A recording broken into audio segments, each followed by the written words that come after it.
जय गुरुदेव। जय गुरुदेव दया का खेल, लीला जय गुरुदेव की। 80 के दशक की बात है।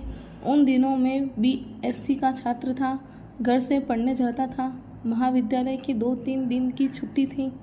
छुट्टी हो जाने पर घर के काम में हाथ बटाना पड़ता था। उस समय लकड़ी जलाकर चूल्हे पर खाना पकाया जाता था। अपने परिवार के साथ में आम की बड़ी बाग में चूल्हे में जलाने के लिए लकड़ी तोड़ने गया था। वहीं लगभग सितंबर का महीना रहा होगा।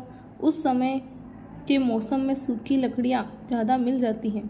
ताबड़तोड़ एक से दूसरे तीसरे चौथे पेड़ पर लग्गी से लकड़ी तोड़कर खूब उत्साहित था। इसी बीच एक ऐसी लकड़ी की डाल मिली जिसकी आगे की लकड़ी सूखी थी और पीछे यानी डाल से जुड़ी मोटी लकड़ी हरी थी। उसमें पत्ते हरे भरे दिख रहे थे। इस आशय से कि आगे वाली पतली लकड़ी टूट जाएगी, हरी वाली बच जाएगी। इस लोभ से हम अपने परिवार के साथ मिलकर जोर लगाने लगे। कई बार प्रयास करने पर हमारा परिश्रम फलीभूत होता दिखा। जोर से लकड़ी टूटने की आवाज़ आई। खुशी की लहर पूरे शरीर में दौड़ गई, लेकिन अगले ही पल सारी खुशी काफूर हो गई। वह महुए का पेड़ था। पूरी की पूरी मोटी डाल ही पेड़ से टूटकर नीचे गिरने लगी। हम सब लोग डाल के नीचे थे। वह डाल हम लोगों पर सीधे आ रही थी। मारे डर के जय गुरुदेव बोलने लगे। यह समझ लिया कि हम सब डाल के नीचे दब जाएंगे, लेकिन ठीक कुछ पल के बाद खुशी का ठिकाना न रहा, क्योंकि तेजी से नीचे आ रही पेड़ की मोटी डाल बीच की डाल पर अटक गई। हमारी लग्गी टूट गई। सामने खड़ी मौत बिल्कुल ही एकदम सामने आकर टल गई। हमारी जान सूख गई थी। हम सब लोग बहुत ही डर गए थे, लेकिन गुरु महाराज की अहेतुक दया से हम 4 लोगों की जान बच गई। इन्हीं सब लीलाओं ने गुरु महाराज के प्रति विश्वास को और बढ़ा दिया। आस्था पक्की हो गई। धन्य है अपने सर्वदर्शी, अंतर्यामी, सर्वसमर्थ दयाल गुरु महाराज, जिनके भक्तों की रक्षा का खेल विचित्र है। जय गुरुदेव। प्रेरक प्रसंग। बटु विश्वास अचल निज धर्मा।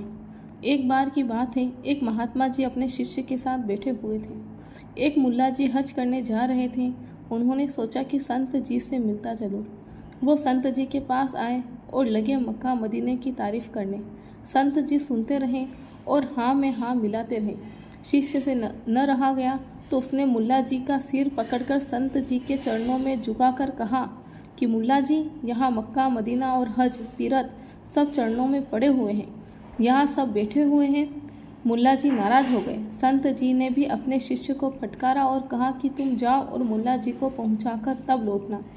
शिष्य ने चुपचाप आज्ञा का पालन किया और मुल्ला जी के साथ साथ चला गया। जब वो पानी के जहाज में बैठे और जहाज बीच धार में पहुंचा तो तूफान उठा और जहाज डूब गया। वह शिष्य लकड़ी के एक तख्त पर डूबता उतराता रहा। बाकी सारे के सारे यात्री डूब गए।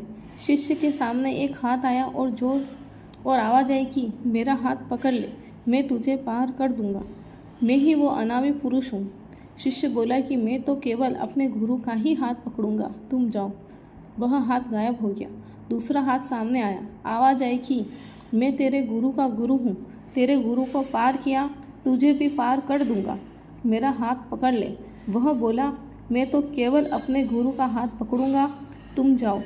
वह लहरों में डूब उतर रहा था। अंत में गुरु प्रकट हुए और बोले, चलो बेटे, मैं आ गया तुझे लेने, तुम्हारी गुरु भक्ति पूरी हुई। जय गुरुदेव। संसार मुसाफिर खाना है, सबको छोड़ के जाना है। जय गुरुदेव।